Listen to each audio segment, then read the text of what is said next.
So when a child sings, or used to sing, I don't think they do anymore, "Twinkle, twinkle, little star, how I wonder what you are," it's not twinkling. Something powerful, dramatic, and dynamic is happening to it, right?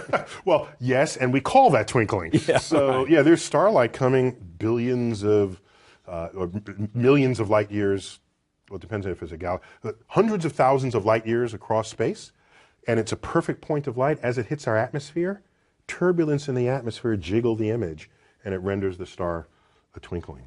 And by the way, planets are brighter than stars typically, like Jupiter and Venus. Venus has been in the evening skies lately. And if you go "Twinkle, twinkle, little star, how I wonder what you are," and you want to wish upon the star, most people are wishing on planets. Right. That's why the wishes don't come true. Because the planets are the first stars to come out at night. Don't you sometimes feel sad about breaking all these myths apart? No, because I think it's some myths are deserve to be broken apart out of respect for the human intellect. That no, when you're writhing on the ground and froth is coming out of your mouth, you're having an epileptic seizure. You have not been invaded by the devil. We got this one figured out, okay? I mean, discovery moves on.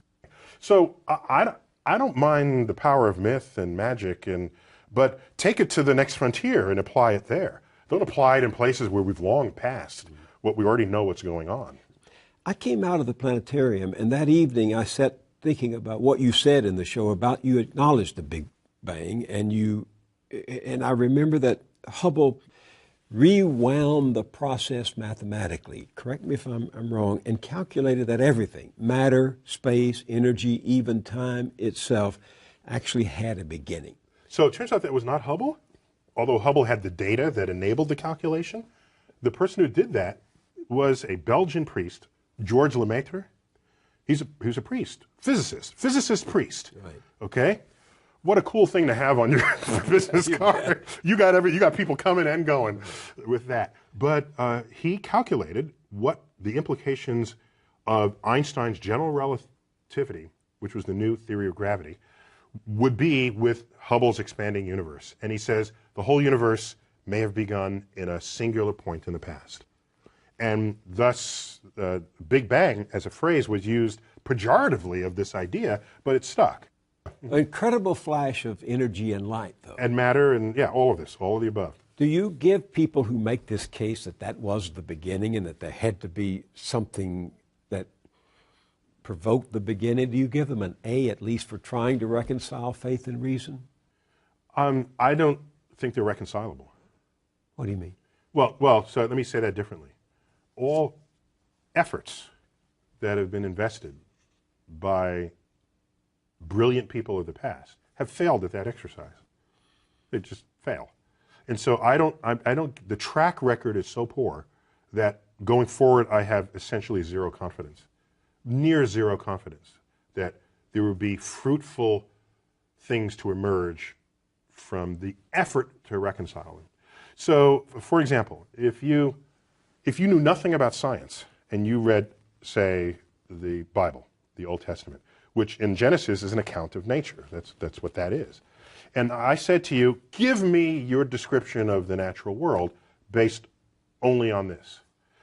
You would say the world was created in 6 days and that stars are just little points of light, much lesser than the sun. And in fact, they can fall out of the sky, right? Because that's what happens during the Revelation.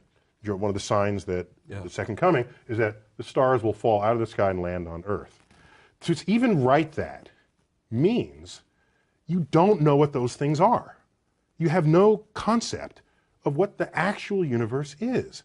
So everybody who tried to make proclamations about the physical universe based on Bible passages got the wrong answer. Right. So what happened was when science discovers things and you want to stay religious or you want to continue to believe that the Bible is unerring, what you would do is you would say, well, let me go back to the Bible and reinterpret it. Then you'd say things like, oh, they didn't really mean that literally, they meant that figuratively. So this whole sort of reinterpretation of how figurative the poetic passages of the Bible are came after science showed that this is not how things unfolded. And so the educated religious people are perfectly fine with that. It's the fundamentalists who want to say that the Bible is the literal truth of God and want to see the Bible as a science textbook, who are knocking on the science doors of the schools trying to put that content in the science. Enlightened religious people are not behaving that way. They're saying, yes, science is cool, we're good with that, and use the Bible to get your spiritual enlightenment and your emotional fulfillment. I have known serious religious people, not fundamentalists, who were scared when Carl Sagan opened his series with the words, "The cosmos is all that is, or ever was, or ever will be." That scared them because they interpret that to mean then if this is it, there's nothing else, no God and no life after. For religious people, many people say, well, God is within you, or God, there are ways that people have shaped this, rather than God as an old gray-bearded man in the clouds.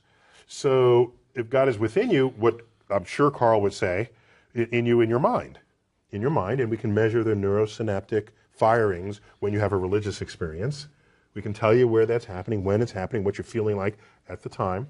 So your mind, of course, is still within the cosmos. But do you have any sympathy for people who seem to only feel safe in the vastness of the universe you describe in your show if they can infer a personal God who makes it more hospitable to them, who cares for them? In this, what we tell ourselves is a free country, which means you should have freedom of thought. I don't care what you think.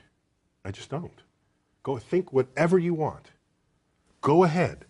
Think that there's one God, 2 gods, 10 gods, or no gods. That is what it means to live in a free country.